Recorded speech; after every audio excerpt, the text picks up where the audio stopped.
tiny alien girl begged, "Mighty human, save my sister." He couldn't say no. The sun was hot above the alien marketplace, its light shining through the thin blue clouds.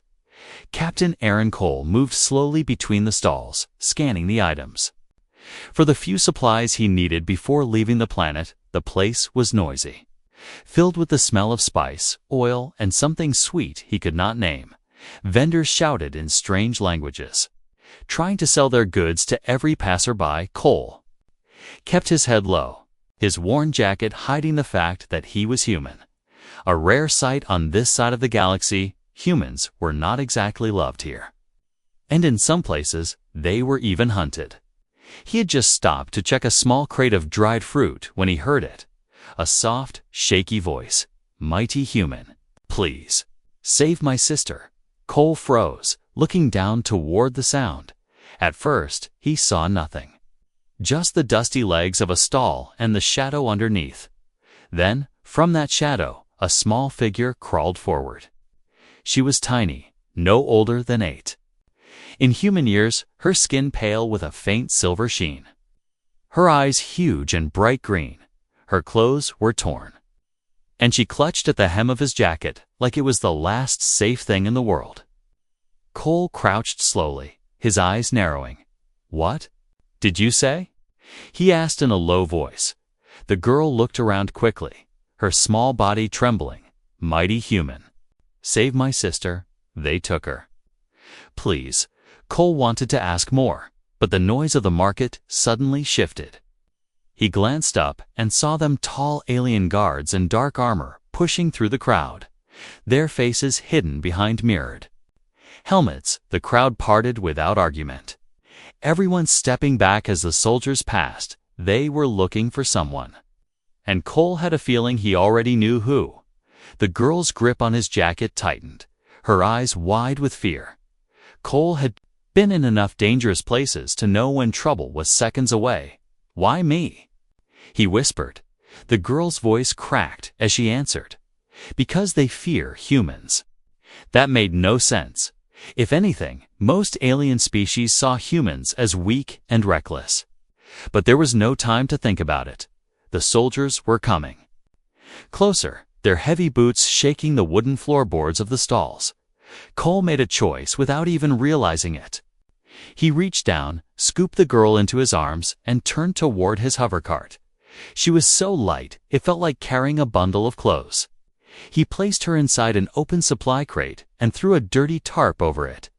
"Stay quiet," he whispered. The girl nodded quickly, curling into a ball under the fabric. Cole grabbed the handles of the cart and began moving casually. Blending into the flow of the market, 2 soldiers passed him, their mirrored visors reflecting his face for a moment. One slowed down, tilting his head as if trying to remember something. Cole kept walking, forcing himself not to look back. His heart was pounding, but his face stayed calm.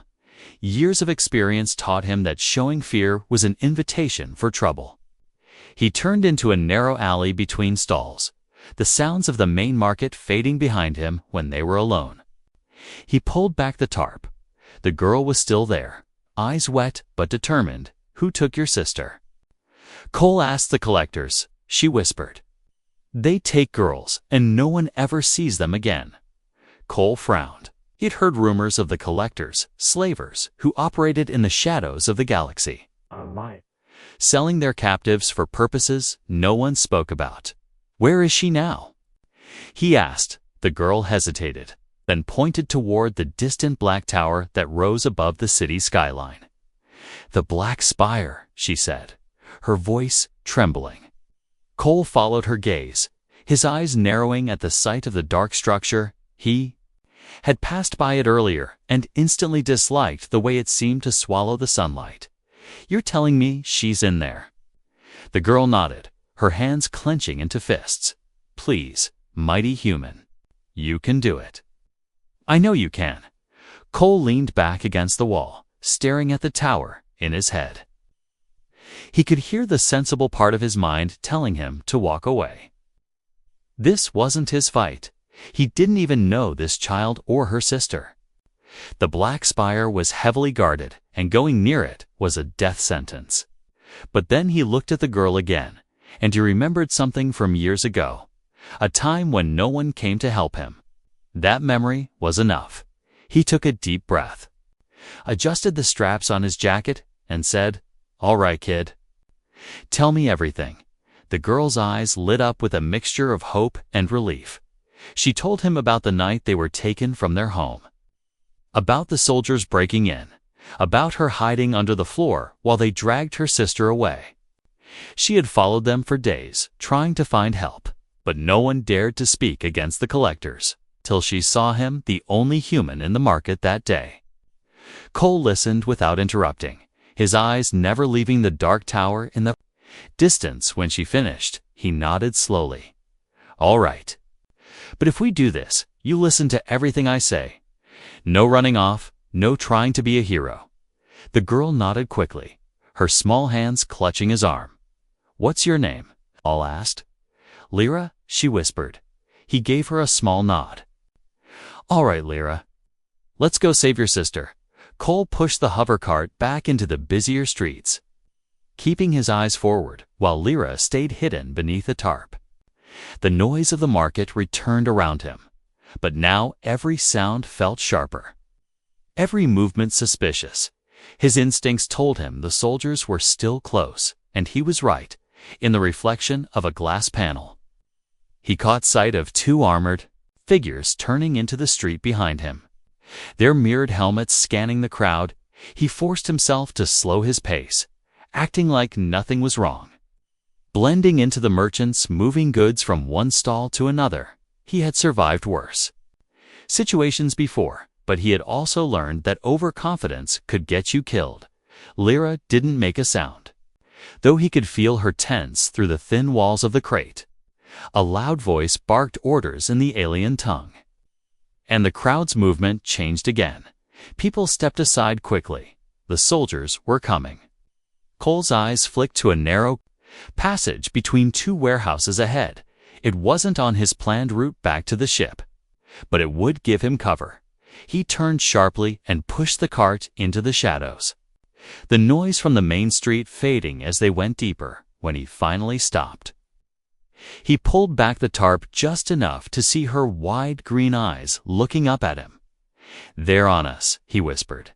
She nodded, clutching the edge of the crate. "We can't stay in the city," she said softly. "They'll search every corner until they find me." Cole didn't doubt it. Slavers like the collectors had resources. They didn't stop until their prey was caught. He crouched to her level. "Where is this black spire?" She pointed again toward the looming dark tower on the far horizon, visible even from the back alleys, its sharp tip piercing the clouds. "That's where she is," Lyra said, her voice breaking. "And if they move her deeper inside, we'll never get her out." Cole studied the structure. Even from here, it looked like a fortress. Walls of black metal and heavy defensive platforms bristling with weapons. "Tell me everything you know," he said, keeping his voice low. She told him of the spire's gates that never opened for outsiders, of the patrols that circled it, like wolves, of the rumors that inside was a maze of cages, pits, and locked cells. It was meant to keep captives in, not enemies out. Cole's mind began building a plan, and he didn't like it. The sound of boots echoed down the alley, breaking his thoughts. He grabbed the tarp and threw it back over her, pushing the cart forward with purpose. At the alley's end, he saw a busy transport hub. Alien workers loading heavy crates onto floating platforms. Cole slid into the stream of laborers, letting their movement hide him. The soldiers stepped into view, scanning the crowd again. Cole kept his head down, his cart blending with the dozens of others. One soldier looked directly at him for a heartbeat too long, then turned away as another called out.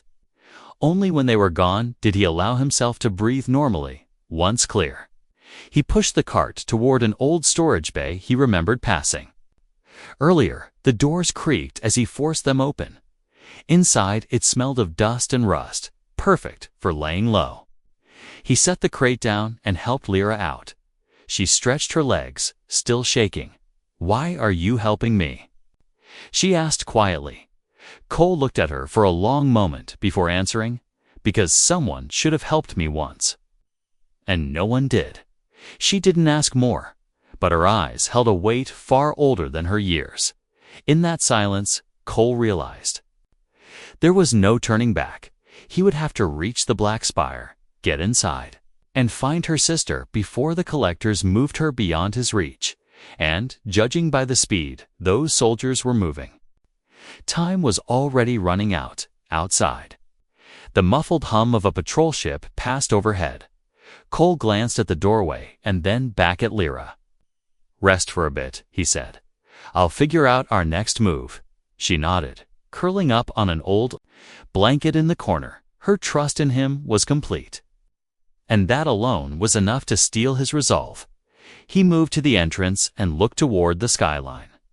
The Black Spire's shadow cutting across the city like a scar. Somewhere inside those walls was a girl who had no idea a stranger was coming for her. Cole wasn't sure how he was going to do it yet, but he knew one thing: he wasn't going to fail her, not while Lyra's eyes still carried that fragile hope. The kind that could shatter with a single wrong step. And so, in the still air of the storage bay, he began to plan the impossible, knowing it would have to work, because failure wasn't an option. Night fell over the city, but the Black Spire still glowed faintly against the horizon, its black metal walls reflecting the pale light of the twin moons. Cole stood on the edge of a high cliff outside the main district, his eyes fixed on the fortress. The wind carried the faint hum of its energy shields even from this distance. Every instinct in him said to walk away, yet he stayed. Lyra sat beside him, wrapped in a blanket too big for her small frame. She hadn't spoken much since they left the storage bay, but her eyes never left the tower either. "You've been staring at it for hours," she finally said, her voice soft. "Are you scared?" Cole didn't answer right away. Instead, he watched the movement of the patrol drones circling the outer walls, mapping their timing in his mind. "I'm thinking," he said. "Fear's not useful unless you can make it work for you." From here, the spire looked alive, shadows moving inside its jagged design. The force field shimmered faintly, distorting the air. Cole knew that shield could deflect artillery and incinerate anything that tried to pass without clearance. Breaking in wasn't going to be about force. It would be about slipping through unnoticed, something the collectors weren't expecting from a human. Why do they fear humans? He asked suddenly. Lyra blinked. "My people tell stories," she said slowly, "about a time when humans fought in the old wars. They were different then. Dangerous, stubborn. They didn't stop until they won." Cole gave a dry smile. "Sounds like a bedtime story, but deep down?" He knew there was some truth to it. Hours passed. The city lights below flickered, and the fortress gates finally opened just long enough to let a heavy transport pass inside. Cole leaned forward, memorizing the path and the way the shield shifted. To allow entry, that was his way in if he could get close enough without being detected. The plan began to take shape. He would need a disguise, a reason to approach the spire without raising alarms, and a way to get Lyra's sister out before the collectors realized what was happening. The risks were impossible to count, and the margin for error was smaller than a breath. Lyra broke his thoughts when she whispered, "If you don't come back, I'll try myself." Cole looked at her sharply. Her expression was serious, and he saw that same stubborn fire he'd noticed the moment she asked for his help. "You won't have to," he said firmly, "because I am coming back." By midnight, they were moving again, weaving through back alleys toward the lower quarter where the city's scrap traders worked. Cole needed parts, tools, and a uniform from someone desperate enough to trade. The lower quarter smelled of oil and smoke, and the air was thick with steam from broken vents. He found a trader willing to sell him a damaged delivery suit from a fortress contractor. The suit reeked of sweat and metal dust, but it was his ticket inside as he carried it back to their hiding place. Cole noticed movement in the shadow's three shapes following him at a distance, their eyes glowing faintly in the dark. He kept walking, letting them think he hadn't noticed, then suddenly spun into a side passage, pressing his back to the wall. When the first shape rounded the corner, he grabbed it by the collar and slammed it against the wall. A thin alien hissed in surprise. Dropping the blade it had been carrying, the other two froze. "What do you want?" Cole growled. The alien stammered in its own tongue, then switched to trade speech. "Collectors pay for humans." Alive, Cole's grip tightened. "Bad news for you. I'm not for sale." With a sharp movement, he shoved the alien aside and stepped into the open, his eyes daring the other two to try their luck. They didn't, fading back into the shadows. As quickly as they'd appeared, when he returned to Lyra, she noticed the fresh scratch on his cheek, but didn't ask about it. Instead, she pointed toward the spire. "You're going tomorrow, aren't you?" Cole nodded once. The plan was dangerous, reckless, and probably suicidal.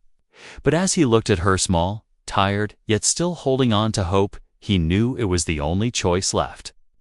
Tomorrow, the Black Spire would open its gates again, and he would be there, not as a human outsider, but as the ghost they weren't ready for. The morning air was cold and sharp, carrying the metallic tang of the city's smog.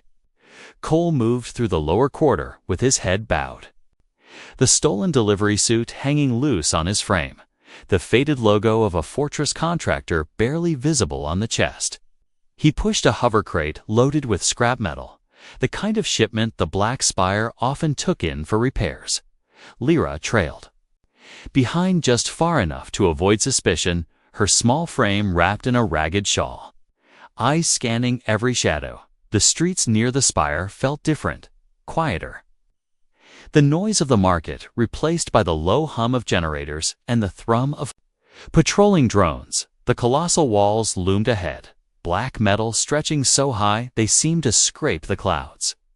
Cole forced his pace to stay steady, every instinct in him screaming that once he crossed the outer checkpoint, he'd be stepping into a predator's den. Two guards in dark armor stood at the gate, their mirrored visors reflecting his face as they scanned the crate. A mechanical voice demanded clearance. Cole handed over a forged ID chip he'd bought from a quartermaster desperate for drink. The scanner hesitated for a fraction too long before flashing green. The gate slid open with a heavy hiss, and the shield shimmered as it let him pass. Inside, the air felt heavier, darker, the sound of the outside world cut off as the gates closed. Behind him, the walls were lined with pipes dripping condensation. And high above, metal catwalks crisscrossed between massive support beams. He kept pushing the crate, moving deeper toward the unloading area where workers in worn uniforms hauled supplies under the watchful eyes of armed guards. He caught glimpses as he moved rows of barred cells built into the walls, figures hunched inside, some watching him with dull, hopeless eyes, others turning away as if afraid to be noticed. Then he saw her, Lyra's sister, thin and pale, her silver skin dulled, strange glowing marks curling along her arms. She sat chained near the back of a dim cell, her eyes widening for just a heartbeat when she saw him. Cole forced himself not to react. Any sign of recognition would be noticed. A guard passed by, his gaze lingering on Cole for a moment before moving on. Cole kept pushing the crate until he reached the drop point, his mind already racing. He needed a way to get her out without triggering a lockdown. The corridors were narrow, lined with cameras, and the exits were guarded like the gates of a warlord's palace. He pretended to sort the scrap, but his eyes scanned the guards, watching their patterns, their blind spots, the way they relaxed when other workers passed by. He noted an access door just beyond the supply racks, its security panel half hidden by stacked crates. That would be his way closer to the cells. As he moved to adjust one of the crates, a sharp voice cut through the noise. "You, human, stop." A guard approached, his tone full of suspicion. "You've been looking around too much?" Cole's mind raced. He reached into the crate and pulled out a twisted length of metal. Holding it up, found a cracked support rod. He said evenly, "You want the structure falling on your head." The guard grunted, snatched the rod, and shoved him back toward the crate. Worked faster. Cole's heart didn't slow until the guard was gone. But that brief exchange told him one thing: he was on borrowed time if anyone looked too closely. His cover would fall apart. He adjusted his path, edging closer to the access door. Each step bringing him nearer to the shadowed corner where Lyra's sister sat chained. He could feel her gaze on him, and though he didn't dare look, he sent a silent message in his mind: "Hold on, I'm here, somewhere above." A siren wailed briefly before cutting off, and the air felt even heavier. Cole's grip tightened on the crate's handles. The door to the cells was just ahead. And once he crossed that threshold, there would be no turning back. One wrong move, one sound too loud, and the black spire would swallow them all whole. The moment came without warning, a gap in the patrol that was barely a breath long. Cole slid the crate into the shadow of the stacked supply racks and moved toward the half-hidden access door.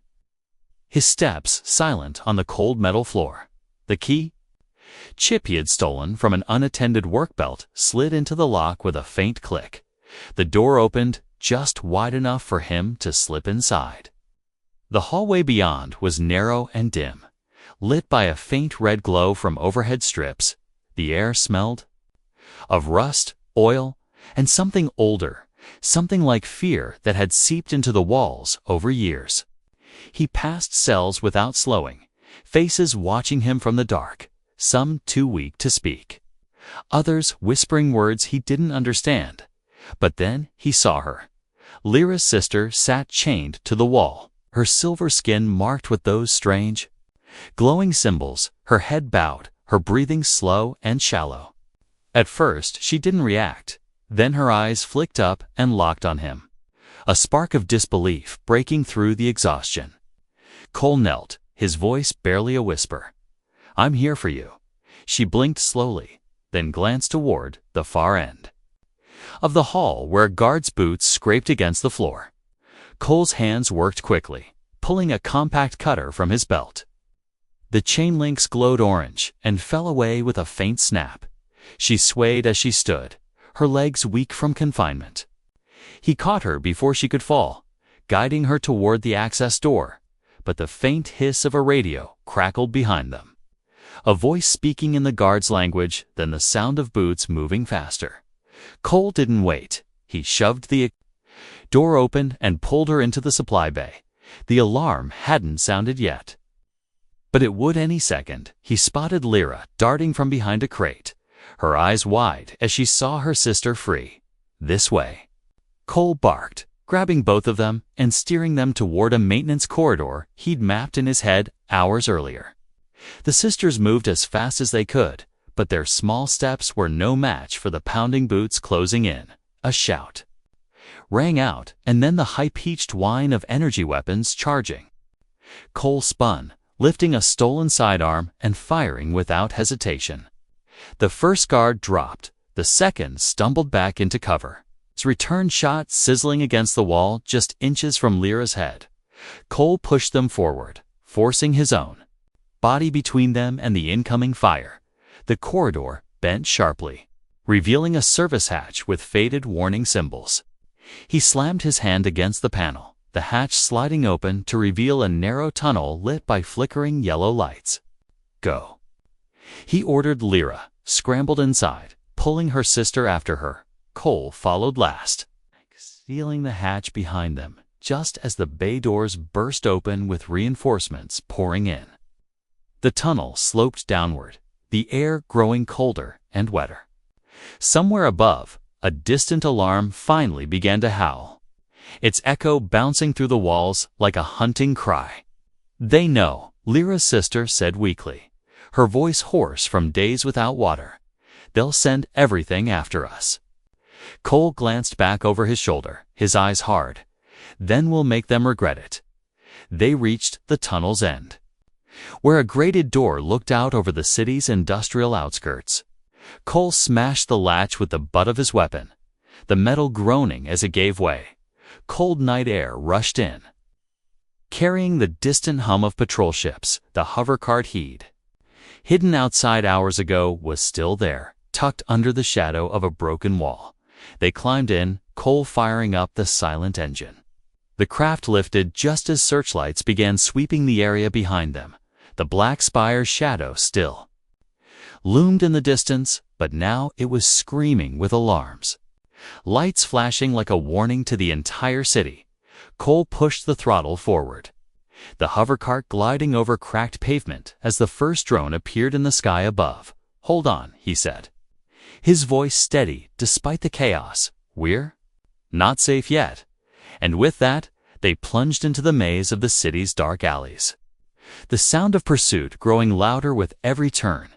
The rescue had begun, but the escape was only just starting. The hovercart tore through the maze of narrow streets, its silent engine humming low as Cole twisted the controls to avoid debris and abandoned stalls. The cold night air stung his face, neon lights flickering overhead as they passed shuttered shops and dark doorways behind them. The sound of engines grew sharper. Collectors' patrol bikes, built for speed and hunting. Lyra clung to her sister in the back, shielding her with her own small body as if she could block every danger with just her arms. Her sister's breathing was still shallow, her skin too pale under the silver sheen. Cole's eyes flicked to them for only a second before locking forward again. There was no margin for distraction now. A sharp whine split the air and a blast of energy scorched the ground just behind them. Cole swerved hard. The cart sighed, scraping against a wall, sparks showering in the dark. Another blast hit closer, bathing the street in a brief flash of blue light.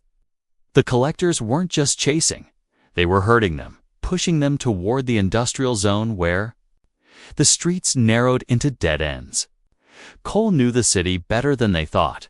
During his first hours here, he'd studied maps, memorized routes, even ones so tight no patrol craft could fit. He spun the hovercart left into a service alley, no wider than a corridor. The patrol bikes tried to follow, but one clipped the wall and spun out in a burst of sparks. "They won't stop," Lyra's sister said weakly, her voice barely audible over the rush of air. "They'll follow us until they're gone." Cole cut her off, his tone like steel. They burst out of the alley into a construction yard littered with skeletal frames of unfinished buildings. Floodlights flickered overhead, half-powered, and swaying in the wind. Cole's mind calculated fast. This was a trap waiting to happen, but also a chance. He yanked the hovercart toward a stack of metal beams, slid to a stop, and jumped out. "Stay down," he ordered, from the shadows. The first patrol bike appeared, its rider scanning for movement. Cole waited until it was close enough to hear the engine strain, then hurled a loose chain into its front intake. The machine locked and spun, throwing the rider into a half-built wall with a dull crash. The others hesitated for a heartbeat, and in that space, Cole was already moving. Grabbing the sidearm from his belt, he fired at the second bike, hitting the stabilizer. It wobbled and slammed into a pile of girders, the crash echoing through the yard, but the third patrol swerved away. Calling in reinforcements over the radio, Cole ran back to the cart, shoving the throttle to its maximum. They shot out of the yard and into the open outskirts of the city, the dark plains stretching ahead like a sea of shadows, the black spires glow still visible behind them, now burning with red alarms.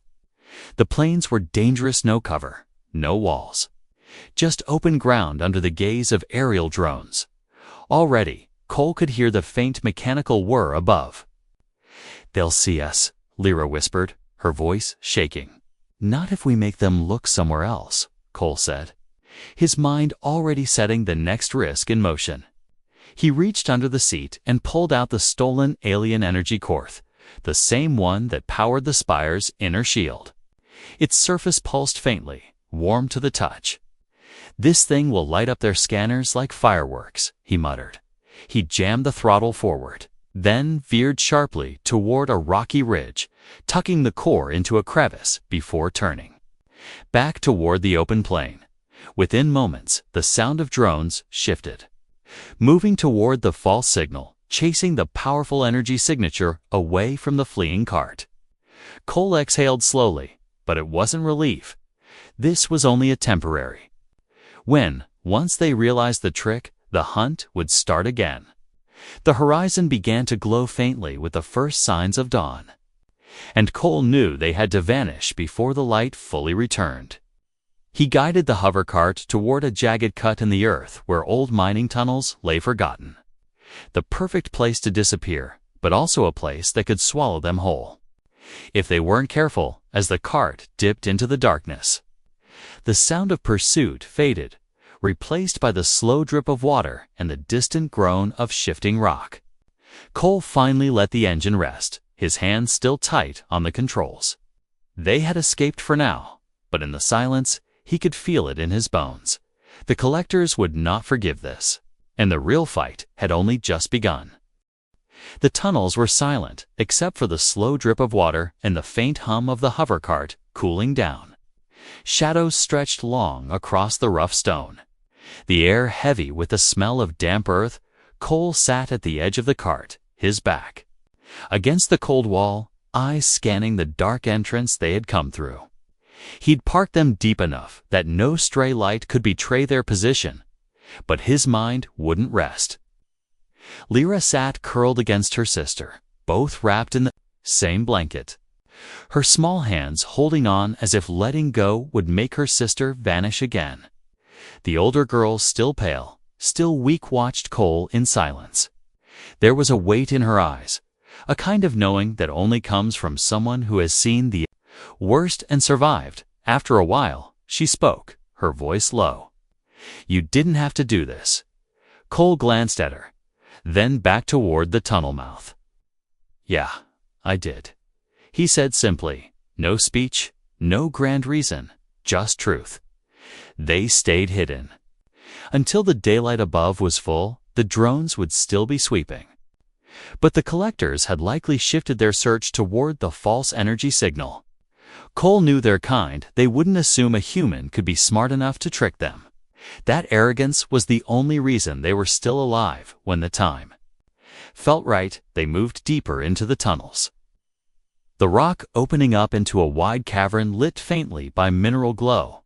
There, hidden behind a wall of collapsed stone, sat an old supply shelter, dusty, but stocked with emergency rations and water. Tanks. Cole didn't ask who had left it or why. He just set the sisters down and began sorting what they needed. Lyra's sister drank slowly, the color returning to her cheeks in faint shades. Lyra kept stealing glances at Cole, as if afraid he might disappear if she looked away too long. Finally, she whispered, "You're our commander now?" Cole frowned. "Commander." She nodded, her expression dead serious. "When you save someone in our clan, you become part of it. You lead it." He shook his head, a half-smile tugging at his mouth. "I'm not leading anyone." But before he could say more, the sound of footsteps echoed from deeper in the cavern. Cole's hand was on his weapon. Instantly, a group emerged from the shadows, tall aliens in silver armor, their cloaks marked with the same glowing symbols that had been on the sisters' arms. The leader stepped forward and bowed, a gesture that seemed too formal for a damp cavern. "The girls are safe because of you," he said in accented trade speech. "By our law, you are their guardian, and ours to follow." Cole stared at them, unsure if this was a rescue or the start of another problem. "I'm not here to command anyone," he said. But the leader's eyes didn't waver. "This isn't about choice," the alien said softly. "It's about honor." And with that, every armored figure knelt, sound of their knees striking stone echoing through the cavern. Lyra looked up at Cole, her small voice breaking the heavy silence. "Mighty human, you saved my sister. Now you're one of us." Cole felt the weight of the moment settle over him, heavier than any weapon he'd carried. He had come to this city for supplies, nothing more. Now he was standing in the heart of a promise he hadn't meant to make, surrounded by people ready to follow him into whatever came next. He looked at the sisters, at the warriors kneeling in the half-light, and knew there was no walking away. He holstered his weapon, his voice steady. "All right. Then we do it my way." The leader nodded. The warriors rose, and somewhere in the distance, the faint hum of a drone echoed through the stone. A reminder that the collectors weren't done yet. Cole glanced toward the sound, the fire already lit in his eyes. If they wanted the girls back, they would have to go through him first, and this time he wouldn't be running.